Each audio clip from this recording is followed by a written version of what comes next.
Hey, what's going on, guys? It's Cogman Kawa, also known as Vance, and today we're here for another Cogman Convo, where I want to talk to you guys about something that's been on my mind for quite a while now. I really do feel like Mattel is scared of the Thomas fandom, and to summarize in short, without going on a bunch of tangents, the new Thomas the Tank Engine reboot, which I've talked about twice on the channel, and which everyone has basically talked about at this point, it comes out in the month, and we haven't seen a single proper teaser trailer, teaser poster, anything like that for it. Mattel's been radio silent about it since they revealed the initial 4-second promo from episode 4, where it's just Thomas and he's redesigned, he's going through that CGI landscape. You guys have seen it. We haven't seen anything from the new reboot since. We've seen a lot from the toys, and the toys look pretty promising so far. The wide cast in the toys is promising. The toys are being headed by the people that do the Pixar Cars line. I don't know if it's a person or people, whatever, but whoever runs the Pixar Cars diecast line, they're doing the Thomas stuff now. And from what I can tell, it's overall very promising. The Mattel-isms, as you want to call it, you know, the cheapskating,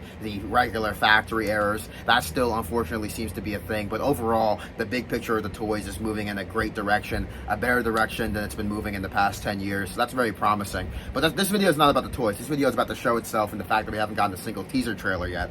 And I have a few reasons why. And I really do genuinely believe that Mattel is scared of the Thomas fandom. And I have quite a few very good tales to tell about why I think that, because I've been in this fandom for a long time. Well, since I was a little kid, I had unrestricted internet access. I started directly talking to people in the fandom more around 2016, 2017, and I have a lot of stories to tell. Someone else could probably start this video from a way further point, but I'm going to start in 2017 when I was 11 years old. In 2017, after I think it was like 25 to 30 years of the Thomas Wooden Railway line being the powerhouse, being this great toy line, doing really well, Mattel, you know, like 3 to 4 years into owning Thomas, they decided, hey, let's cancel Thomas Wooden Railway and replace it with Thomas Wood.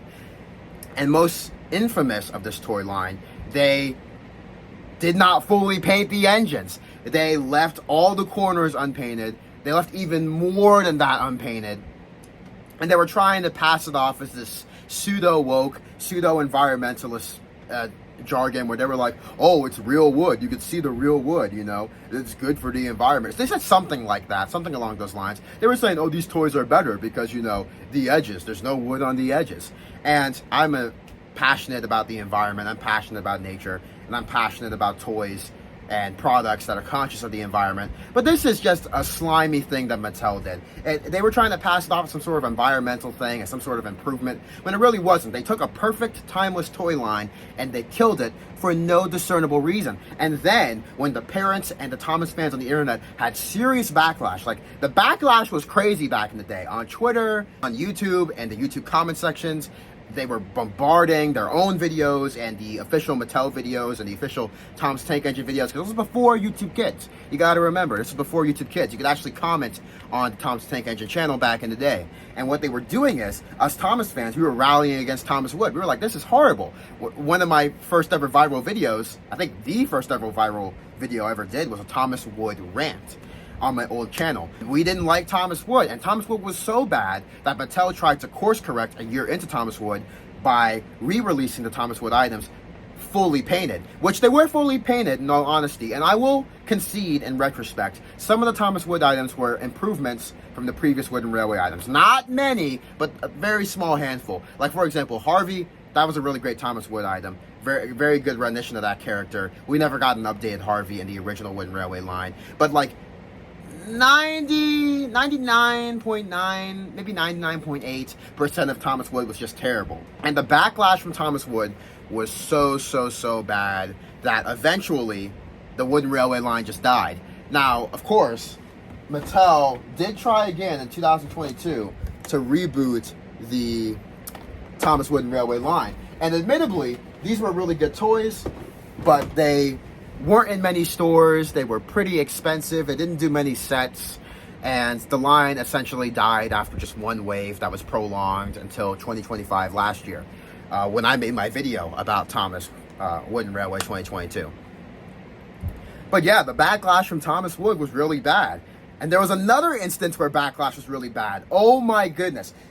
This is kind of ball knowledge, if you want to call it that. Not even the Unlucky Tug knows this story. He's talked about it, but he was speaking about it kind of vaguely, because when the story happened, he wasn't in the fandom. He left the fandom for a while. But I was there. I was there. What happened was, Big World Big Adventures was doing its press run, like before the movie came out in 2018. They were releasing clips for the movie. And they were releasing the clip Free and Easy, which is the song in the movie where Thomas and Nia are in the Amazon rainforest with Ace, the character that Peter Andre voices. And Ace is doing his little song, his musical number sequence.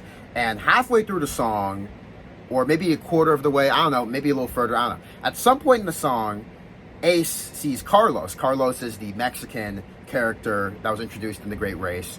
And when Ace sees Carlos, they have a dialogue, and Ace is all like, yeah, I'm a free spirit, I follow the sun. And then this happens. Oh, I see. A sun worshipper. We used to have proper sun worshippers in Mexico. And you know what their faces look like? This.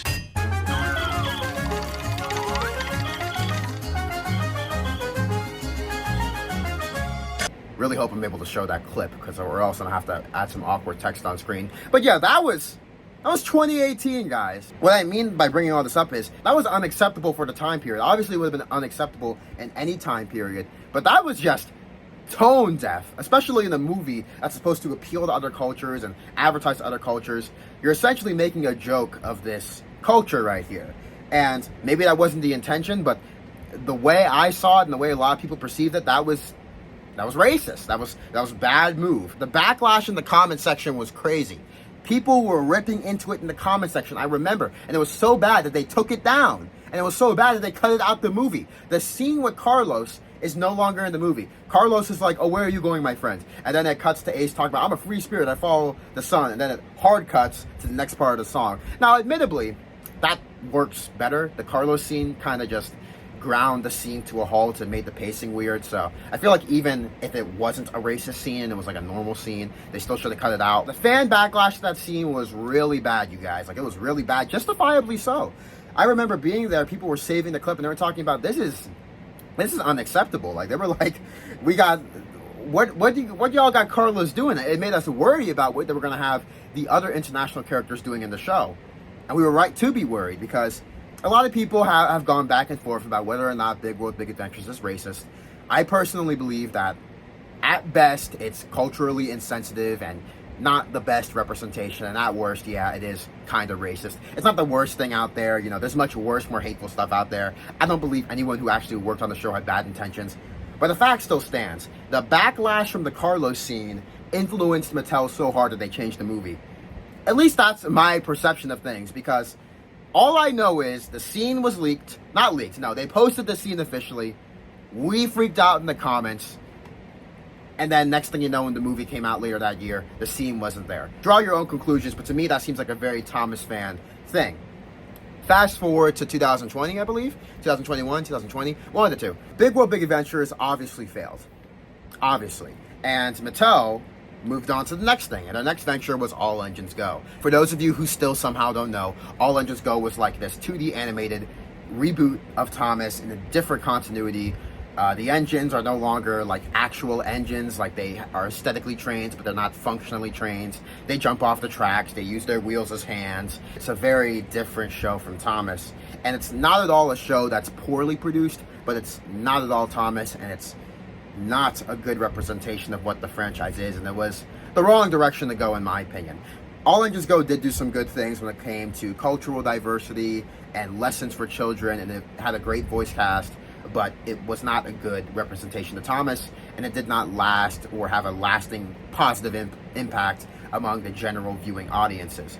And the backlash from All Engines Go is really strong. And I'm not just talking about chronically online, Thomas the Tank Engine neckbeards who were typing up essays and hiding toys in stores and doing that chronically online nonsense. No. It got backlash from parents. It got backlash from normies, the general public who don't have toy trains all over their room, don't have a bedroom that's basically a toy train studio. Now, it got backlash from the general public.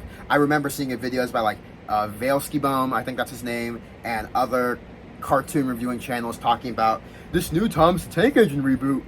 It's really bad. Like, so, like, unlike the old show, I mean, really, Thomas fans were saying that too. But back to Mattel. The backlash for the first ever All Engines Go teaser was really strong. Now, I believe at that point, YouTube Kids was already like really a thing. You can no longer comment on kids channels or whatever. So when the All Engines Go trailer came out, I don't think Mattel directly saw any comments on any of their pages, at least when it comes to like videos they've posted, because the comments were off. But the backlash was hard. Parents didn't like it. You know, rest her soul, Britt Allcroft didn't like it. A lot of veteran Thomas fans didn't like it. A lot of young kids didn't like it. It was too much for them because Thomas is very popular among autistic children. But as we've seen in the years of the internet and the social media culture, a lot of autistic people have gathered on the internet and bonded over the fact that we like Thomas. You know, Thomas is something that resonates with autistic people because it's got faces that are very readable. Like in the model era, you know, it's very calm, it's very slow, and trains in general resonate with autistic people for a lot of reasons. Mattel deviating so hard from the original Thomas aesthetic is what caused this serious backlash. And the backlash for All Engines Go was really, really bad for that first year in 2020 and 2021. The backlash more or less died down the years after that. Of course, there were still some people that were like, grr, All Engines Go, grr, you know. I mean, I'm obviously not a fan, but I think the wider audiences and fans moved on from hating on it. Some even ended up liking it, you know, and that's totally fair. But yeah, this video really is just to highlight all those incidents and really talk about my justification for why I think Mattel is scared, because flashback time over. We're in the present day. We're in the social media era, firmly in it. There's been no sort of hype for the Thomas reboot. There's been no sort of like real press run or anything. Because like back in the day, there would be trailers, at least 2 or 3 trailers, one prominent one and 2 or 3 smaller ones, I think. There would be a bunch of like little promos, website activities, displays in the toy stores, whatever. But now it's kind of just like there was a couple, like maybe 1 or 2 or 3 interviews during the 80th that vaguely talked about a new show coming, but I don't think there's been any specific press about the actual new show itself, apart from when they released that little clip. And of course there was Toy Fair in New York, but again, it's just kind of like, so I don't know. In my opinion, based on how long I've been in this fandom, I personally think that Mattel is just scared. They're scared that if they released reboot material too early and fans saw it and they didn't like it, they would not seek out the toys. I think this is all about the toys, because if they released the reboot stuff early, like promos, whatever, if they promoted it like they used to promote stuff back in the day, people would have seen it. There's a possibility people would not have liked it, and then they would not have gone out and bought the toys, and then Mattel will have lost more money. That's what happens with All Engines Go. Mattel promoted All Engines Go first. The toys came later. No one really bought the toys. There was a long period of time where All Engines Go stuff was just shelf sitting. And in all fairness, these toys weren't even bad toys. Toy-wise, they were great toys. My friend Jordan commented on how the talking feature in the toys was actually a really cool thing. Like the toys that talk to each other. They didn't invent that technology, of course, but it was a really cool thing. But the toys got caught in the crossfire of the show not being all that great. And I feel like Mattel is just scared that if they promoted this new Thomas reboot, the fandom on the internet and the general public, kids and parents as well, would watch it and not like it. I feel like Mattel has no confidence in this new reboot. And I could tell because there was a little interview that came out, leaked or whatever, like, I don't know if it leaked, but a few days ago that one of my friends sent me in a group chat. That was of this Mattel executive basically being asked, well, executive representative, I don't know which one, maybe most likely representative, but they were being asked. Cool. Another brand worth calling out, which is Thomas and Friends, that we'll be relaunching in the second half of this year. It's a new interpretation of that classic character. We're going to anchor that relaunch with premium animated content, new product lines, and branding. So those two, initiatives within the preschool side of the house are very exciting for us to see. Great. I guess just on Thomas and Friends, the brand's been relaunched multiple times. What gives you the confidence that this time could lead to more durable growth for the business? Absolutely. I think the team has done a tremendous job in finding the right line between keeping the classic elements of the characters, so it continues to have multi-generational appeal, but updating it to today's moment, and also embedding some of the storylines on realities that the parents are dealing with right now. There's a whole aspect about de-accelerating a little bit that parents are concerned about in terms of their kids being overstimulated. So we feel that there's a very unique positioning for the brand and maintaining again that classic with a modern twist approach to it, which is very different than some of the relaunches that were attempted in the past where they were bigger departures. But I don't know. In my opinion, I do want to believe that the reboot is going to be of substance. A lot of Thomas fans and non-Thomas fans don't think so. You know, they're very skeptical, and rightfully so. You know, Mattel has led us wrong at least 7 or 8 times toy-wise, and 3 or 4 times with the TV show. We have valid reason to not be optimistic, but I don't know. I want to believe that they're really going to give this a genuine try. I want to believe all this stuff we're hearing about it, like how it's going to be a fun ride for all the new fans. I want to believe that's true. I don't want to believe that's just corporate jargon that's meant to look good in headlines, like all that big world stuff. I want to believe the show's going to be good, but at the same time, we just don't know. And we won't know for a while. I don't know. Maybe this video will become immediately outdated, but we just don't know right now. Because Mattel is scared of the Thomas fandom. And I don't blame them, because quite frankly, some of you guys get real angry. I mean, I do too, but some of you guys are just, ooh. That's going to do it for today's video. I have new videos coming soon. You know, I do love what I do here, and I am working really hard on a very special video that I think you guys are going to like. I just wanted to crank something out and really capture this moment in Thomas history, if you want to call it that, where we're not getting a single trailer for this new show. But time will tell, and once the trailer does come out, I'll be sure to talk about that too. Thank you guys so much for watching. I love you guys. Be sure to like, share, comment, subscribe, do the whole shebang. Let's start a conversation in the comments down below. And as always, you don't have to go home, but you can't stay here.